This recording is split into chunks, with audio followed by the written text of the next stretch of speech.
Monsieur Monpetit. Bonjour. Bonjour, merci de nous avoir écrit. Vous, c'est les Publisac, le problème ici dans votre quartier. Oui. Et vous trouvez qu'on les distribue un peu n'importe comment. Bien, c'est pas une question de goût personnel, c'est une question de règlements municipaux. C'est-à-dire qu'il y a un règlement qui gère la façon dont les Publisac doivent être distribués. Et est-ce que vous constatez beaucoup d'infractions quand vous faites vos rondes comme ça?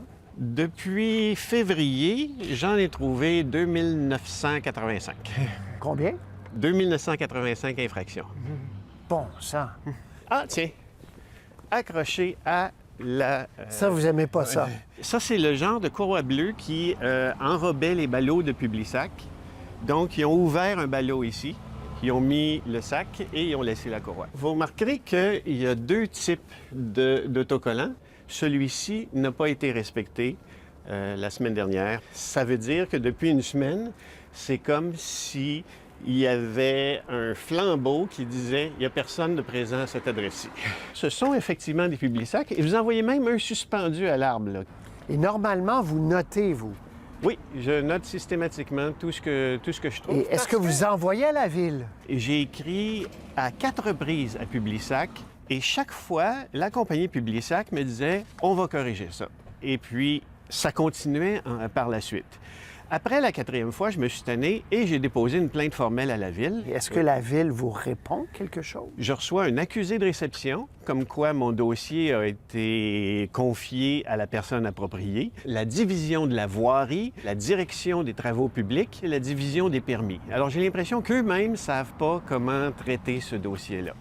Vous, il y a un souci environnemental aussi. Il y a un non-sens. Comment ça se fait que la ville autorise ça alors qu'elle supprime les sacs dans tous les commerces? Vous êtes dit, moi, ce combat-là, je vais le faire avec le plus de précision possible. C'est extraordinaire. Catherine Chartrand, bonjour. Ce matin, j'ai fait une tournée avec le monsieur là, en question dans Rosemont.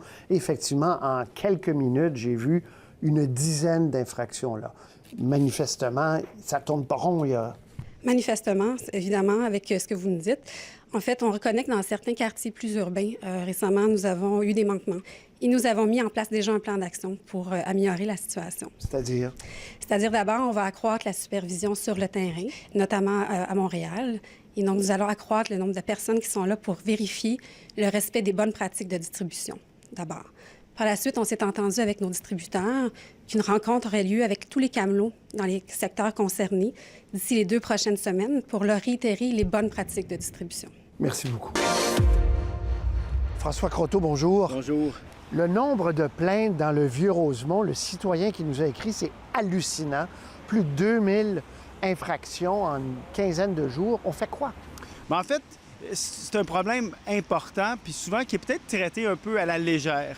Et dans un cas comme celui-ci, c'est assez évident qu'on n'a pas pris assez au sérieux cette plainte. Et La ville n'a pas pris assez au sérieux. Tout à fait, tout à fait. Nous, comme administration, on a, sans dire que nous nous sommes traînés les pieds, il me semble que c'est une plainte qu'on aurait dû prendre beaucoup plus au sérieux, investiguer, qu'on aurait pu régler facilement, rapidement, par une lettre auprès de Transcontinental pour leur demander de corriger la situation, plutôt que de laisser traîner ainsi la situation et se retrouver dans la situation où on est aujourd'hui. Donc, vous allez le faire? Vous allez envoyer une lettre?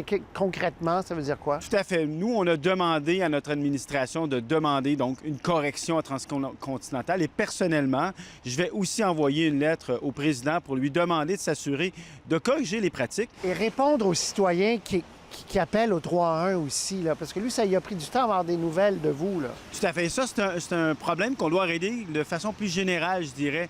Au 3-1, on a plus de 40 000 appels par année. De quelle manière on introduit systématiquement au moins un accusé de réception et un meilleur suivi? Actuellement, bien, vous savez peut-être, je suis aussi le responsable de la Ville intelligente au comité exécutif. Ben oui. Et on travaille justement sur des processus informatiques pour améliorer la reddition de comptes et le suivi des dossiers pour les citoyens, entre autres le 3-1 en ligne, pour que les gens puissent voir en cours de route comment leur dossier est réglé et quelles réponses on va donner. Ça, là, si vous arrivez à faire ça, M. Croteau, je vous réinvite, puis on vous applaudit. Je vous donne un gâteau avec une bougie. Excellent, ça va me Merci. faire plaisir. Salut. Au revoir.